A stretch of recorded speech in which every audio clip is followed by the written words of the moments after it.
Je vais utiliser deux citations tout au long de cette déclaration. Premièrement, je vais commencer par une citation de Karl Marx, et puis je vais terminer par une citation d'Espoir de Confucius. Sur Karl Marx, je voudrais retenir ses notes sur l'histoire, sur les leçons de l'histoire. Et je le citerai. L'histoire se répète tout d'abord comme une tragédie, et après comme une farce. Fin de citation, Karl Marx. Je voudrais avant tout propos saluer votre présence ici cet après-midi. J'ai pris l'habitude de m'adresser à vous chaque fois que je pressens la nécessité de le faire au nom de l'intérêt général. Notre pays amorce un virage délicat et ceux qui le gouvernent en ce moment ne me paraissent pas en train de mesurer toute la gravité de leur propension suicidante à se croire, au nom de la prétendue toute-puissance de l'argent, tout permis en système de démocratie moderne fondé sur les exigences de l'état de droit. La corruption des lois, déjà décriée par Montesquieu, et avant lui par Aristote et bien d'autres, la corruption des lois par abus de la vénalité pathologique des législateurs, nos législateurs, la plupart, soumis par l'ignorance, la nécessité et la coadice, exposent à suffisance comment le pouvoir de la rupture fait basculer la démocratie et l'état de droit en un régime despotique de type plutocratique par l'instauration d'un état de loi caractéristique d'un pouvoir autocratique. Il y a une confusion entre état de loi et état de droit qu'il convient de dénoncer afin de nous en prémunir.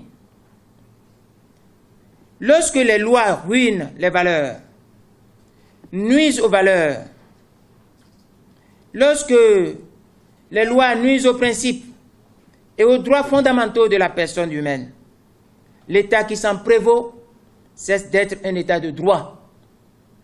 Un tel État qui se fonde sur des lois iniques, injustes, incongrues et inapplicables, perd dans cette condition le statut de démocratie moderne et d'état de droit. Nous sommes dans un tel cas actuellement en République du Bénin. C'est face à cette évidence, suite à la déclaration faite par le chef de l'État, M. Patrice Talon, le 6 mars 2019, et après l'évaluation de la stratégie de pourrissement que déploient actuellement les relais parlementaires du pouvoir de la rupture, que je voudrais m'entretenir avec vous sur l'impasse électorale et la crise politique qui en est conséquente.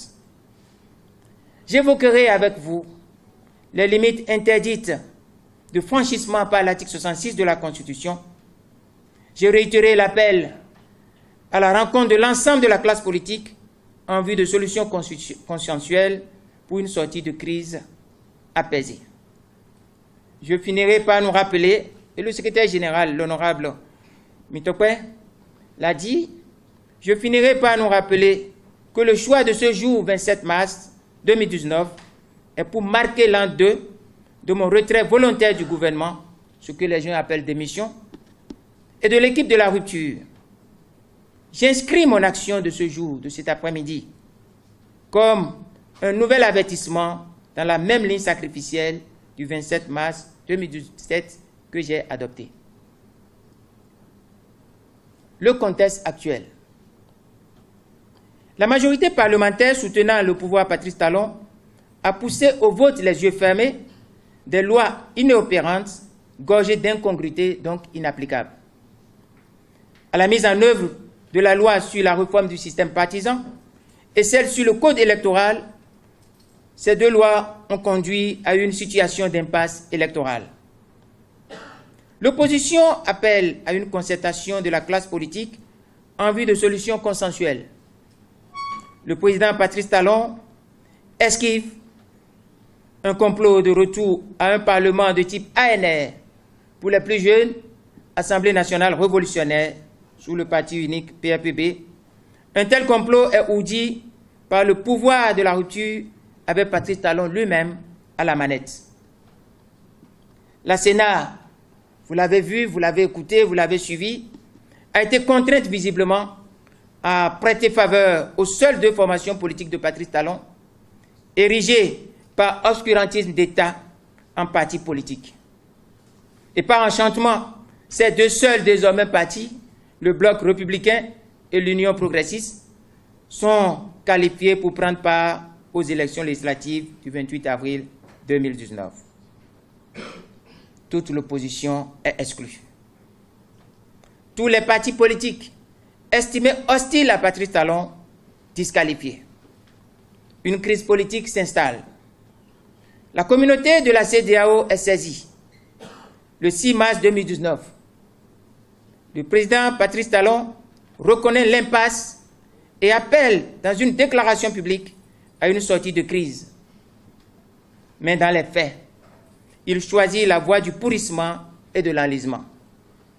Et pour cause, petit 1, il confie au président de l'Assemblée nationale, Maître Adrien Oumbédi, le dénouement de cette crise, feignant d'ignorer, lui Patrice Talon feint d'ignorer, le rôle que celui-ci, Maître Oumbédi, a joué dans le vote de lois inapplicables qui plombe actuellement l'organisation apaisée des élections législatives du 28 avril 2019.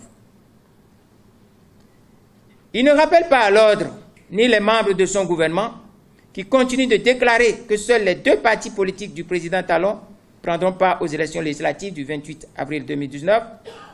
Il ne rappelle pas également à l'ordre ces députés du BMP qui déclarent qu'il n'y aura jamais consensus et se déclarent véhément hostiles à toute solution consensuelle de sortie de crise.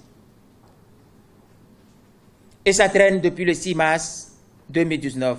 Pourtant, tout le monde reconnaît qu'il y a urgence. L'opposition, dès le 18 février 2019, ne cesse d'attirer l'attention de l'opinion nationale et internationale sur le coup de force planifié et en cours d'exécution au Bénin contre la première démocratie pacifique en Afrique. Une démocratie pacifique, la toute première sortie des conférences nationales chez nous en Afrique. La responsabilité personnelle de Patrice Talon est engagée contre l'ordre républicain et démocratique hérité de la conférence nationale de 1990. Voilà le contexte. C'est ce contexte. Et je rappelle, parce que quand nous allons quitter ici, il y aura des esprits qui vont travestir nos pensées, feignant de ne pas comprendre ce qui se passe. Quel est le contexte? Le contexte, c'est que le processus électoral est lancé, le corps électoral est convoqué, et en plein déroulement du processus, le gouvernement, le pouvoir de la rupture, vicie, change les règles du jeu, introduit une pièce illégale qui n'existe pas, et à partir de là, sème le trouble dans le processus. Le contexte, c'est quoi? Les forces de l'opposition ont alerté l'opinion. C'était à l'hôtel Azalaï, le 18 février. Non seulement ils ont alerté l'opinion nationale et internationale, mais les forces de l'opposition ont envoyé la déclaration de l'hôtel Azalaï au chef de l'État le 19 février. Et ont demandé au même chef de l'État, M. Patrice Talon, de réunir la classe politique à l'effet de trouver une solution consensuelle, apaisée, de sortie de crise et d'impasse. Nous rappelons tous ces faits. Qu'est-ce que nous avons préconisé? Nous parlerons de la méthodologie. Concertation, en point 1, concertation de la classe politique dans la configuration opposition-mouvance à l'effet de la réalisation d'un large consensus sous la médiation d'une personnalité indépendante et crédible. Traduction à l'Assemblée nationale du consensus obtenu en acte législatif par l'adoption de nouvelles lois garantissant des élections inclusives et dans un climat apaisé. Prise d'actes réglementaires conformes aux exigences du consensus obtenu. Mise en place d'un mécanisme de suivi et de facilitation de mise en œuvre des mesures arrêtées par la feuille de route du consensus qui a force de loi, qui a force exécutoire, j'allais dire. Voilà ce que nous avons proposé. Dans le fond, nous avons préconisé qu'il y ait une identification des éléments d'exclusion, ce que nous appelons les éléments excluants. Et nous allons les évoquer devant vous. Éléments excluants. Le risque de retour à la pensée unique par l'initiative de 2 partis politiques par le président de la République, M. Patrice Talon, est un élément excluant. Parce que, comment comprendre que le chef de l'État initie, promeut et encourage 2 partis politiques lui seul, à 2 visions contradictoires?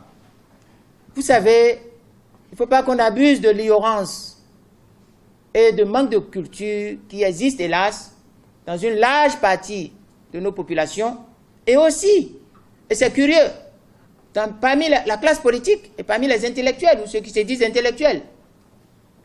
Personne ne peut avoir 2 visions contradictoires de la politique. Si vous êtes dans un pays où le chef de l'État a 2 visions contradictoires de la politique, il devient un démiurge ou un homme qu'on ne comprend pas. Comment il peut promouvoir un parti de type républicain, donc nationaliste, libéral, et un parti de type progressiste, donc démocrate, socialiste, l'un de droite, l'un de gauche? Si vous ne voyez pas clair dans cette manie, vous ne comprendrez pas qu'il s'agit là d'un élément excluant et grave. Parce que l'exclusion qui va être provoquée par le fait que le chef de l'État veut à lui seul occuper l'espace politique et s'arroger à la fois la majorité et la minorité, c'est l'exclusion totalement des autres idées, des idées différentes. La création et la promotion de 2 partis par le chef de l'État est un élément d'exclusion des autres formes de pensée. Il faut l'analyser comme ça, et c'est comme ça. La preuve, vous découvrez que les 2 seuls partis du chef de l'État vont former les 83 sièges. C'est où? C'est en Corée du Nord? C'est dans quel pays? Plus aucun pays ne fait plus ça. Aucun, ça n'existe plus. Donc, parmi les éléments excluants, le premier élément est le risque de retour à la pensée unique par l'initiative de 2 partis politiques par le même président Patrice Talon.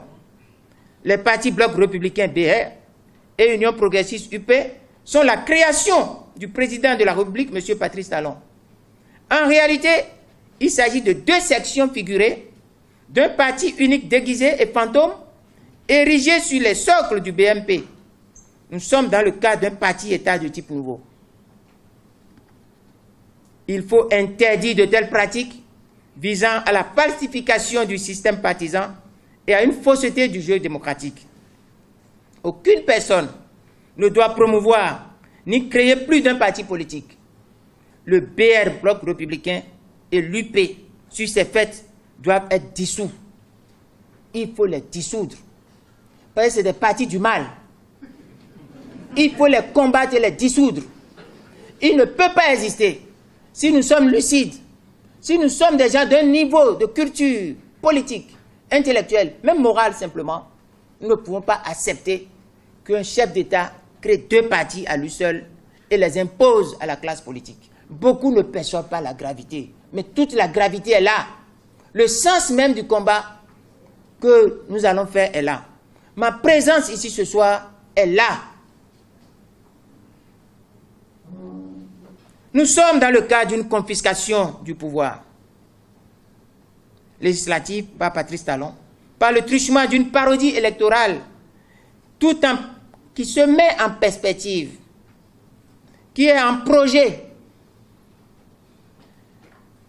Lorsque j'ai écouté certains, même des professeurs, ceux qui disent professeurs agrégés, je ne sais pas comment ils obtiennent leur agrégation, et cela me rappelle un auteur dont bizarrement j'ai oublié le nom, qui dit que parfois il faut prendre des intellectuels comme les imbéciles jusqu'au moment où ils vous prouvent le contraire, lorsqu'ils finiront par affirmer la science dont ils s'affirment être des intellectuels. Comment des hommes peuvent dire que lorsque 2 partis fabriqués par un seul et même individu, le chef de l'État, iront à une élection, que ces élections sont transparentes. Est-ce qu'il y a même élection? Il n'y a pas d'élection. Il vaut mieux nous dispenser de ces milliards pour créer des écoles, créer de l'emploi, faire de l'agriculture. Qui on veut tromper? Lorsque les BR iront aux élections et contre les UP. Ça veut dire quoi? C'est la confiscation de l'espace de tout le Parlement, c'est le vol du pouvoir parlementaire. Deuxième élément d'exclusion. Le premier élément, c'est ça. Deuxième élément, le certificat de conformité.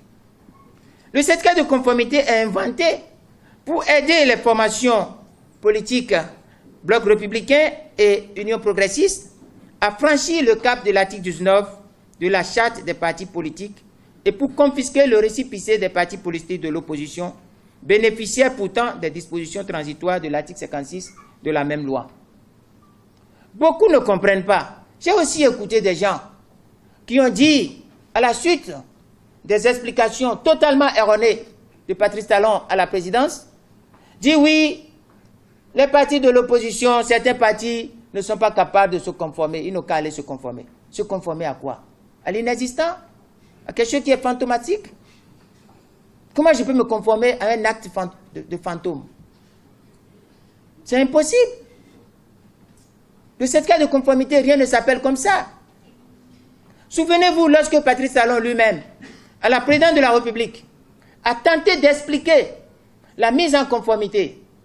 D'abord, il s'est fourvoyé d'abord si c'est l'article 56 ou l'article 16. J'ai été obligé de lui dire l'article 16 parce que j'ai étudié la loi par cœur. J'ai mis la loi par cœur.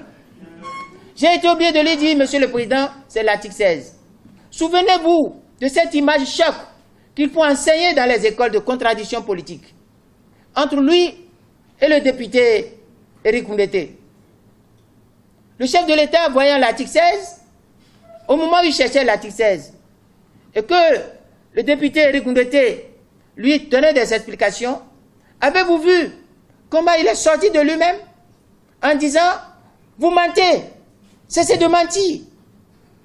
Je regardais la réaction de Éric Koundété et j'avais les images des polémiques politiques que j'ai sur la Grande-Bretagne, la France, l'Angleterre, les États-Unis. Et je me demandais s'il pouvait réagir promptement. Mais j'ai vu quelqu'un qui a réagi promptement. Il a dit, non, Monsieur le Président, je ne mens pas. Cherchez. Si vous trouvez ce que vous êtes en train de dire dans le texte qui est devant vous, je prends mes affaires, je sors. Ça doit être enseigné dans tous les débats contradictoires entre hommes politiques. Mais le chef de l'État a fait quoi? Il n'a plus été capable de lire ce qu'il reprochait à Éric Koundété. En réalité, le chef de l'État ne comprenait même pas la loi qu'il a promulguée ici.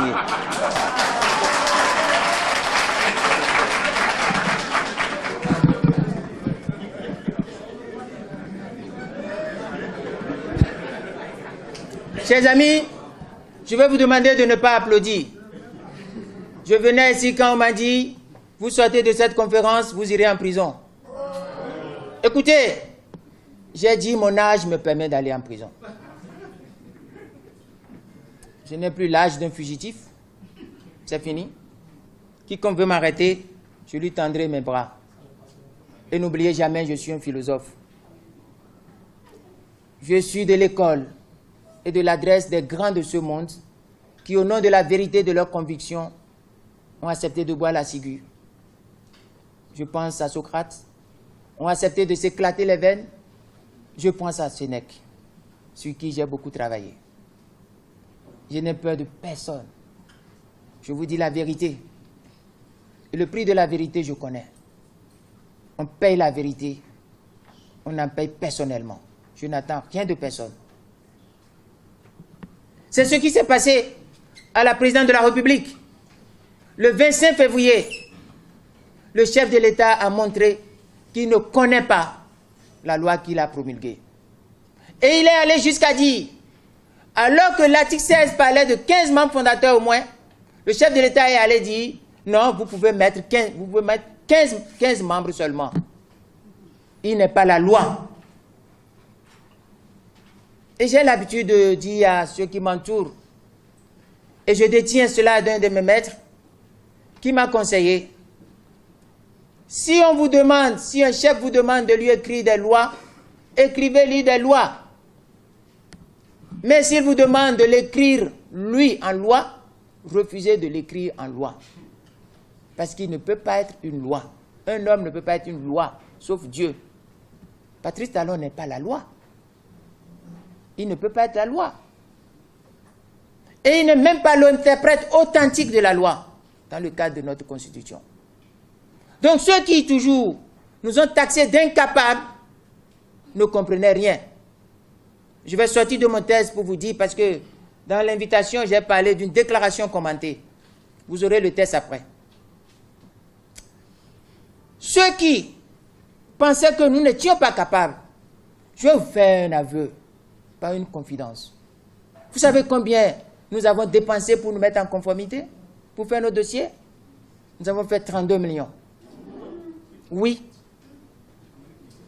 Nous avons sorti 32 millions de francs CFA. Nous n'avons pas dormi. Nous avons pris tout le temps. Et nous devons aussi gérer les relations entre partis politiques. Le certificat de conformité est un élément excluant. C'est inventé pour donner vie au Bloc républicain et à l'Union progressiste qui ne devaient même pas exister parce qu'incapable de franchir les obstacles de l'article 19. C'est aussi inventé pour détruire l'avantage de l'article 56 qui était l'avantage que confère la loi aux partis politiques anciens. Le 14 février 2019, le ministre de l'Intérieur, M. Saka Lapia, avait de la peine à justifier le certificat de conformité. Vous vous souvenez, dans une vidéo célèbre, et il parlait que si normalement on devait laisser les choses aller normalement, aucun parti politique n'était en mesure de franchir le cap de l'article 19 de la loi, jusqu'à arriver au cap, à la limite de l'article 20, où on doit avoir le statut juridique définitif. Et il a dit, ce qui est grave, que c'est pour aider les partis politiques qu'il y a eu l'invention du certificat de conformité. Cela montre qu'il y a une collision entre la Cour constitutionnelle et eux. La Cour constitutionnelle fait du favoritisme et n'assume pas son indépendance et sa neutralité, a dit l'authenticité de son action et de sa mission. C'est ça ce qu'on peut déduire de la déclaration de M. Saka Lapia faite le 14 février devant la presse. Alors, les réformes projetées sous le couvert de la charte des partis politiques et du code électoral sont des alibis pour ourdir la décapitation du pluralisme et pour l'instauration du monolithisme politique de triste mémoire. Nous devons tous nous lever contre ça. C'est juste un complot. La démocratie gêne, Patrice Talon, ça gêne la rupture. C'est triste. Le certificat de conformité doit être dénoncé. Nous devons nous lever contre cette dérive despotique. Et nous devons demander qu'il soit interdit, le certificat de conformité, et qu'il soit détruit et supprimé. Troisième point, qui est un point clivant, un point excluant, c'est les alliances entre partis politiques. Écoutez, mais quand même, nous sommes allés à l'école. Qu'est-ce que la politique? Qu'est-ce que la politique? C'est basique. C'est basique. On nous a enseigné tout ce qu'est la politique, ce que la politique n'est pas. Mais la politique est essentiellement fondée sur le couple alliance-mésalliance. Il n'y a pas de politique sans combinaison. Les Espagnols latinos disent combination. La politique est un jeu d'alliances et de désalliances, alliances et mésalliances. Comment vouloir faire la politique en excluant, lorsqu'on exclut les alliances entre partis? Les États-Unis peuvent-ils exister? La France peut-elle exister? La Grande-Bretagne, l'État d'Israël, un peu partout dans le monde? Seuls dans les régimes de type nord-coréen, on peut refuser les alliances entre partis politiques. Ça n'existe pas. Mais voilà que, ici, on supprime les alliances entre partis politiques. Je pense que la politique est essentiellement fondée sur le couple alliance et mésalliance. La dialectique entre les combinaisons d'idées, de visions, est fonction des rapports de force à travers les équilibres entre jeu et enjeux politiques sur l'échiquier politique. Les alliances constituent une facette essentielle et existentielle de la liberté d'association, fondement et présupposé majeur de la démocratie moderne. L'alliance est liée à la politique et à la démocratie. Je reviens à l'article 242. L'article 242 est la falsification de la représentativité. Hormis l'illisibilité de cet article par ceux-là même qui l'ont inspiré, c'est l'illogine du seuil de 10% au plan national qui vide le code électoral des exigences que sont l'équité et la justice, sans lesquelles aucune disposition ne saurait être érigée ou ne saurait acquérir le statut de loi. L'imposition du seuil de 10% est une source potentielle de vol aux électeurs concernés du suffrage exprimé par eux, avec le risque de l'instauration d'une démocratie à représentation injuste, tronquée et faussée. Alors, les constitutionnalistes et les hommes politiques qui savent ce que c'est que le pouvoir public, la vertu de la puissance de l'État, doivent être à côté du chef de l'État pour lui dire non, ça là, ce n'est pas possible. Un chef d'État ne peut pas fonctionner qu'avec des courtisans. Un chef qui ne veut avoir autour de lui que des courtisans va sombrer. Donc, il y a un problème. Cette clause de 10%, c'est une clause dangereuse. On ne peut pas le mettre. On ne peut pas mettre cette clause-là, mettre cette clause. Ce n'est pas possible. C'est un élément excluant. Nous avons dit ça. On ne peut pas accepter. Nous avons également un élément d'exclusion qui est quand même ridicule. J'ai posé la question au représentant du secrétaire général des Nations Unies, le doyen et très respecté, son Excellence Mohamed Ibn Chambas. Je lui ai dit de me dire, dans le monde, lui qui a beaucoup voyagé, qui a réglé beaucoup de crises, de me dire dans le monde, s'il y a un seul pays au monde, un seul pays dans le monde, dont la caution est 249 millions. Un seul. Ça n'existe pas au monde. Aucun pays n'a fixé son seuil, une caution, c'est-à-dire le droit pour jouir du droit politique, c'est-à-dire ce qu'il faut pour jouir du droit politique, aucun pays ne l'a fixé à 249 millions. Donc, il y a une indécence de la caution de 249 millions. Il s'agit d'une indécence ridicule et avilissante. Il convient de ne pas nous divertir sur cette singularité mondiale qui renseigne sur la psychologie pathologique des auteurs de la sélection du droit électoral par la discrimination censitaire. Ici, c'est l'intrusion de la perversion de l'argent avec le risque de l'instauration de l'apartheid électoral. Si par hasard, je devais, moi, mettre 249 millions pour aller jouer au casino électoral, je ne le ferai pas. Je préfère mettre ces 249 millions, les répartir en 24 circonscriptions et créer des entreprises pour les jeunes. Parce qu'avec 10 millions, je peux créer une petite entreprise. J'en créerai 24 avec 249 millions. Je prendrai les 9 millions pour faire le tour et les conseiller sur comment ils peuvent se prendre en charge. Je ne jouerai pas au casino électoral.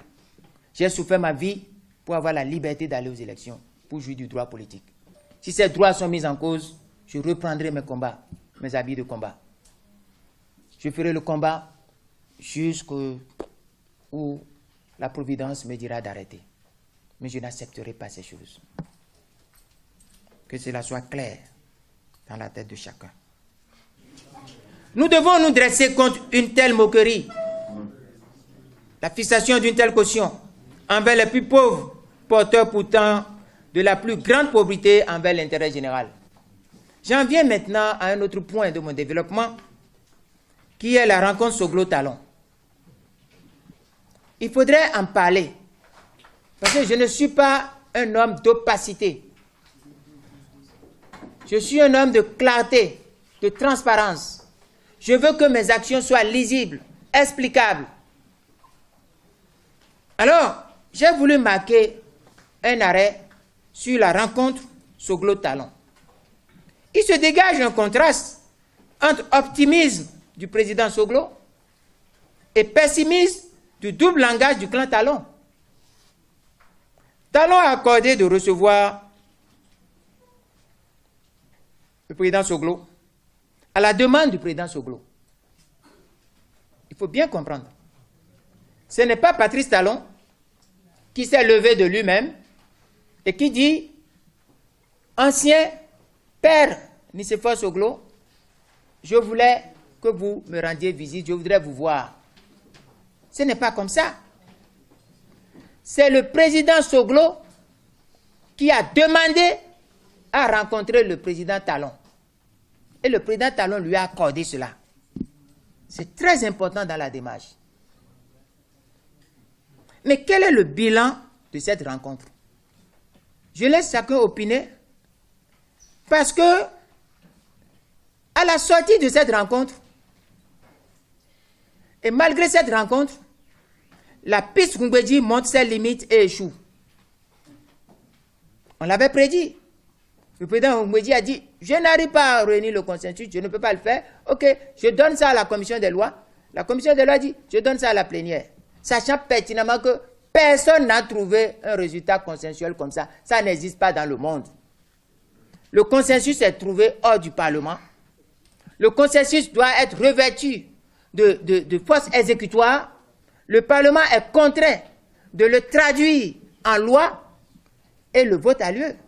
Mais on dit à ceux qui sont les bourreaux des lois et de l'état de droit, on leur dit d'aller corriger. Ils ne peuvent pas le faire. Mais c'est dans ce contexte qu'il y a eu cette rencontre. Malgré cette rencontre, qu'est-ce que nous observons? Nous observons le pourrissement de la situation, de la solution Ngwedji. Pendant le même temps, nous observons un autre pourrissement qui est animé, entretenu par les turiféraires de Patrice Talon retranchés au sein du BMP et sous l'armure prédatrice de la dictature de la majorité parlementaire. Je ne sais pas si vous comprenez. Ces personnes se réfugient derrière la loi de la majorité et font un braquage et font obstruction au consensus et disent qu'il n'y a pas de consensus. On avait prévu ça. C'est dans ce contexte-là que le président Nicéphore Dieudonné Soglo, après avoir été reçu à sa demande, nous fait une déclaration. Et je voudrais poser la question. Qu'en est-il de l'engagement fait par Patrice Talon et rapporté par Nicéphore Soglo? Et je cite le président Nicéphore Soglo. Il dit ceci, je le cite, ouvrez les guillemets. 2 points majeurs méritent d'être soulignés. 1. Parlant du président Talon, il mettra tout en œuvre, malgré les difficultés prévisibles, pour revenir aux lois qui ont permis son élection en 2016, sans qu'il soit besoin de toucher à la Constitution de 1990. C'est ce qui est écrit, c'est ce que j'ai écouté. 2. Il est aussi disposé à examiner favorablement et dans les meilleurs délais la proposition de M. Gagné, Monseigneur Gagné, d'une loi d'amnistie en faveur de nos compatriotes actuellement en exil. Fin de citation. Nicéphore Dieudonné Soglo, déclaration sur la crise de la démocratie au Bénin, le pays des conférences nationales souveraines en Afrique, Cotonou, 21 mars 2019. C'est ça, c'est ça, cette déclaration. Même si pour être bien vu dans ce pays, le nôtre, nous devons nous résoudre à la sagesse des 3 singes. Ne rien dire, ne rien voir, ne rien entendre. Même si c'est ça, je connais cette sagesse, même si c'est ça, parce que vous auriez souhaité que je ne parle pas de ça. Parce que c'est ça, on n'en parle pas. Il faut fermer la bouche, il faut fermer les yeux, il faut fermer les oreilles. Les 3 singes. Heureusement, je ne suis pas singe. Même si pour être bien vu dans ce pays, nous devons nous résoudre à la sagesse des 3 singes, et que je dois laisser chacun à son examen de conscience, nous devons exiger de la présidente de la République une déclaration officielle sur ces engagements qui auraient été pris par le président Patrice Talon, tel que rapporté par Nicéphore Dieudonné Soglo. Si la présidente de la République n'intervient pas et ne parle pas, et que nous continuons comme ça, je ne crois pas à ce que le président Nicéphore Soglo a dit. Et je ne crois pas que c'est ce qui a été dit là-bas qu'on nous a dit. Je crois qu'il a été dit plus. Et je veux savoir ce qui a été dit. C'est mon droit de savoir. Mon droit en tant que Béninois tout court. Mon droit en tant qu'acteur politique. Mon droit en tant que quelqu'un qui a été consulté avant que la rencontre n'ait lieu. Quatrième point. Comprendre ce qui est en jeu et quel est l'enjeu. Nous devons comprendre ce qui est en jeu et quel est l'enjeu.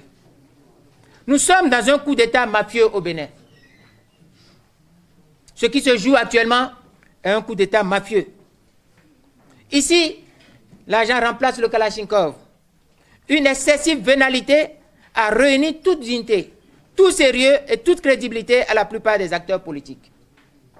La déchéance du politique a atteint un pourrissement tel que j'ai l'impression me ronge de me résoudre à suspecter que chacun attend son prix pour rompre l'identité entre sa conscience, son être et son paraître. Les choses se déroulent comme si nous ne pouvons plus avoir confiance en personne. Comme si dans ce pays, personne n'est capable de résister à l'arrogance de l'argent. Personne. Que se passe? Que nous arrive-t-il? Nous sommes acteurs politiques. Nous devons aller au secours de la République. Et nous voilà incapables de résister à l'argent. Chacun attend un prix. Même si vous parlez avec votre second, vous le suspectez qu'il attend, il attend son prix pour vous lâcher. Quelle est cette histoire? Je ne comprends plus rien. Nous sommes aujourd'hui dans ce contexte grave. Chers invités, mesdames et messieurs les journalistes, ne désespérez pas pour autant. Parce qu'il existe encore un petit nombre de Béninois. Ces Béninois qui ont encore une certaine conscience et qui ont besoin de savoir ce qui se joue actuellement. Ce qui se joue actuellement, c'est le coup de force en cours. Et ce qui est l'enjeu, c'est le pluralisme politique, la démocratie et l'état de droit. Certains esprits réducteurs ne s'efforcent pas d'examiner les faits sans les yeux des préjugés. D'autres épargnent les faits au profit d'égarements fixés sur l'ignorance et l'inconscience.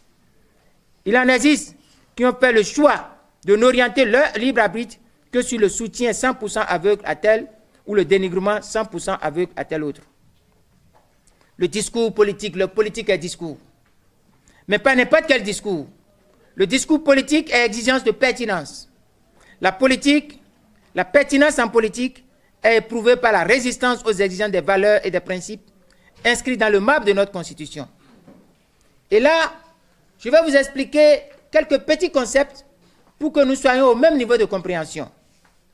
Qu'est-ce qu'un coup de force? Beaucoup ne comprennent pas ce qu'est un coup de force. Et je vais me référer, n'étant pas encyclopédiste, à un auteur, Maître Dolan Jean-Fils, qui a expliqué ce qu'on appelle coup de force. Un coup de force consiste en une opération qui vise, sans tenir compte des principes ou des procédures mises en place, à prendre le pouvoir ou à le renforcer. Un coup de force consiste, sans tenir compte des principes et des procédures mises en place, à prendre le pouvoir ou à renforcer le pouvoir. Maître Dolan Jean. Nous avons cette expression de coup de force dans l'article 66 de la Constitution. Et l'article 66 qui évoque un coup de force, la réprime encore et la qualifie de coup de force quelconque. Donc, il ne faudrait pas que les gens pensent qu'ils sont à l'abri. Ils ne sont pas à l'abri. Si ce qu'ils font est un coup de force, c'est prévu, hein? C'est prévu. Et nous réunissons nous sommes en train de réunir tous les éléments. Si nous en arrivons avec certitude à ce niveau, nous allons lire ensemble l'article 66.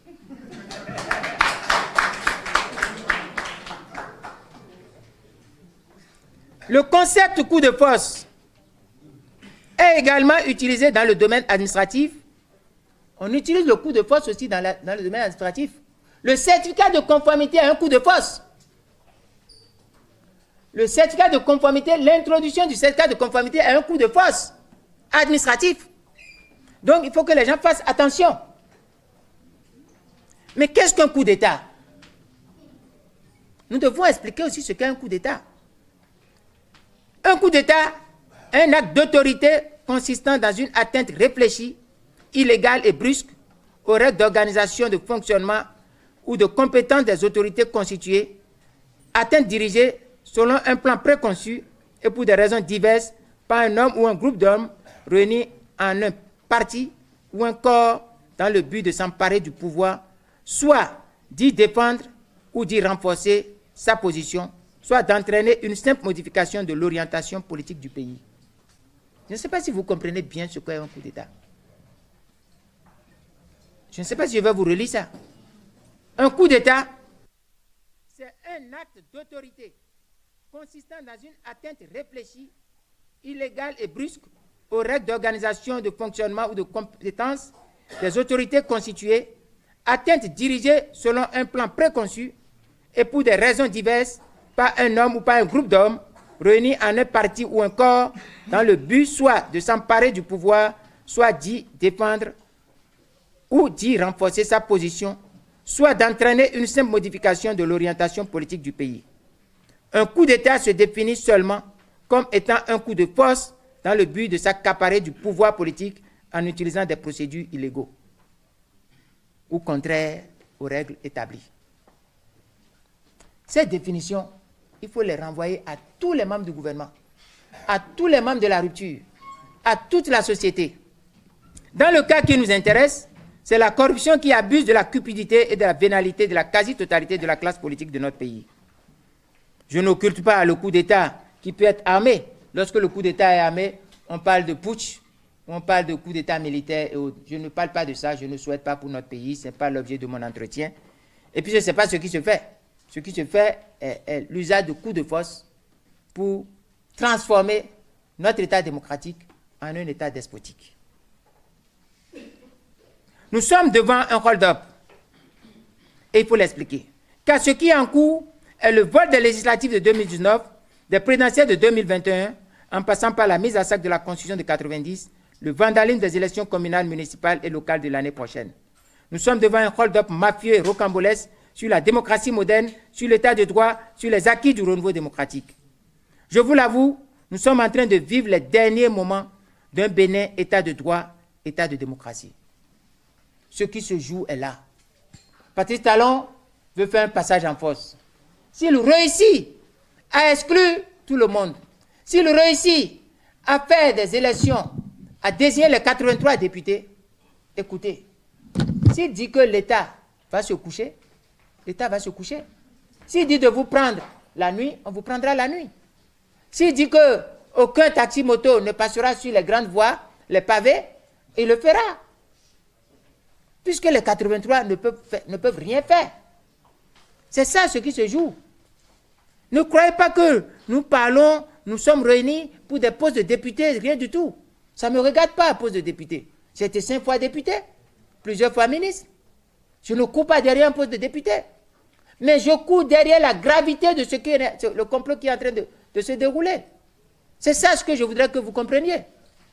On ne peut pas accepter qu'un homme, fût-il un génie, puisse désigner les 83 députés.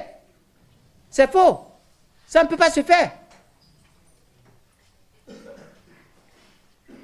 Voilà ce que vous devez comprendre. Nous sommes en train de vivre les dernières heures. Si nous ne nous levons pas, ça n'ira pas. Tous les moyens sont mis en place pour déstabiliser l'opposition aujourd'hui. Tous les moyens. Et les forces de l'opposition doivent résister. Du moins, ceux qui croient encore en leurs convictions. Quelle est la nature politique de la République du Bénin? La République du Bénin, d'abord, c'est la République du Dahomey, en temps appelée République populaire du Bénin, qui est devenue le 1er mars 90 la République du Bénin. La République du Dahomey, c'est 58. C'est octobre 58. Après, nous avons la République populaire du Bénin. Ça doit être en 1975. Si le doyen Tigri ne contredit pas ma mémoire. Et puis, c'est le 1er mars 1990 que nous avons proclamé la République du Bénin. On l'a proclamé le 28 février et c'est entré en vigueur le 1er mars 1990. Mais quels sont les piliers, les clôtures de la République du Bénin? La République du Bénin a 3 clôtures et personne ne peut faire affaisser ces clôtures. La première clôture, c'est l'état de droit. La deuxième, c'est le pluralisme politique. Mais avant l'état de droit et le pluralisme politique, c'est la démocratie moderne.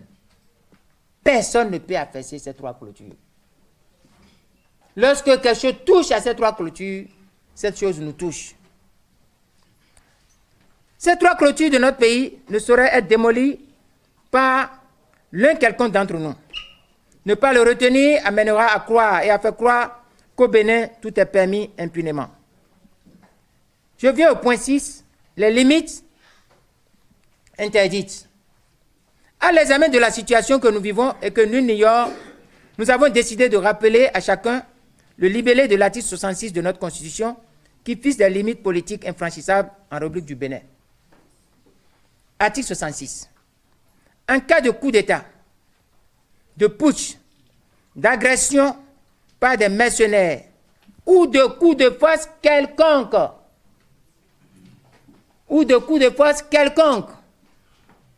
tout membre d'un organe constitutionnel a le droit et le devoir de faire appel à tous les moyens pour établir la légitimité constitutionnelle, y compris le recours aux accords de coopération militaire ou de défense existants.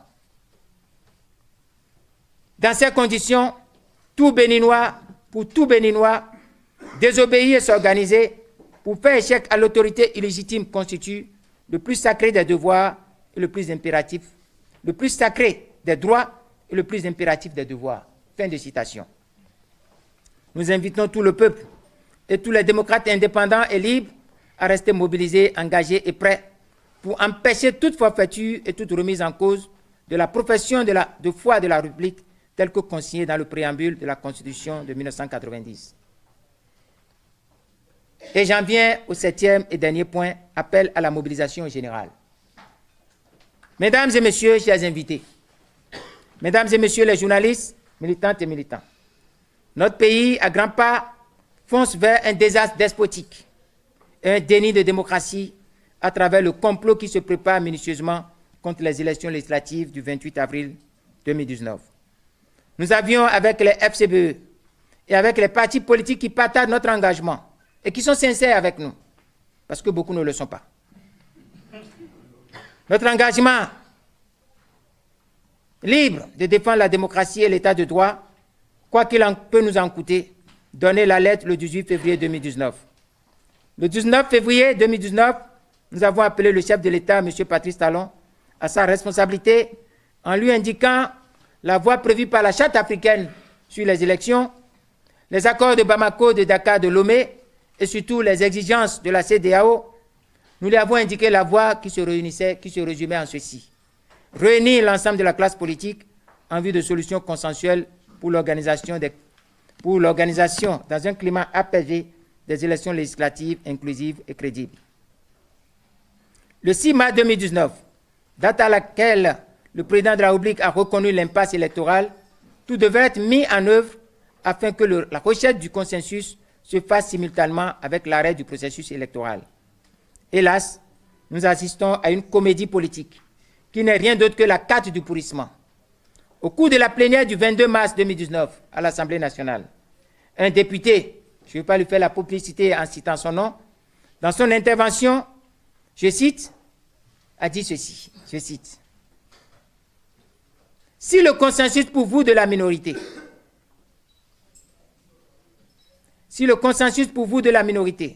c'est que nous puissions remettre en cause ce que nous avons voté dans le code électoral, alors vous ne l'aurez jamais, car nous n'allons jamais vous le concéder. » Fin de citation. C'est un député qui a dit ça. Je ne voudrais pas lui faire la publicité, mais il est bon que vous sachiez, je vais dire son nom. Je vais dire son nom. C'est le député Okunlola. Okunlola. Il faut que chacun soit mis devant sa responsabilité quand les choses vont arriver.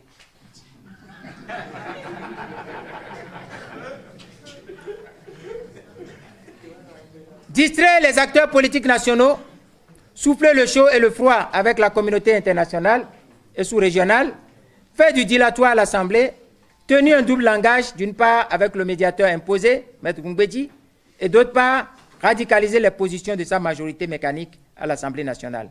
Voilà le tableau lugubre et pas sincère sur lequel joue le régime actuel et ses soutiens au Parlement.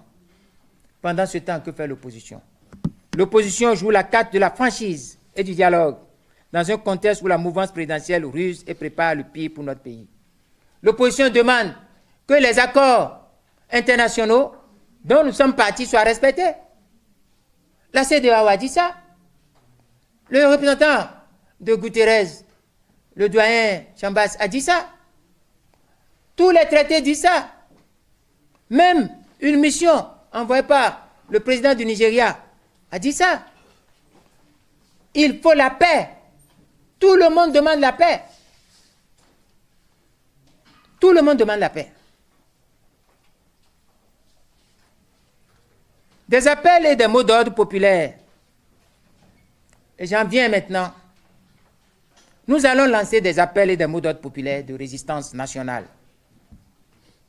Ces appels et ces mots d'ordre de résistance nationale et populaire seront lancés sans autorisation,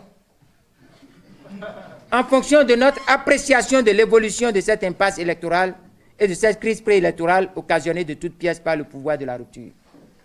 Je suis en train de suivre, et en son temps, quand je vais évaluer la situation, j'informerai les forces de l'opposition qui veulent suivre mon chemin. J'en parlerai avec les forces du parti FCBE. J'en parlerai avec certaines forces du pays. Et je n'informerai personne d'autre. Je lancerai le mot d'ordre.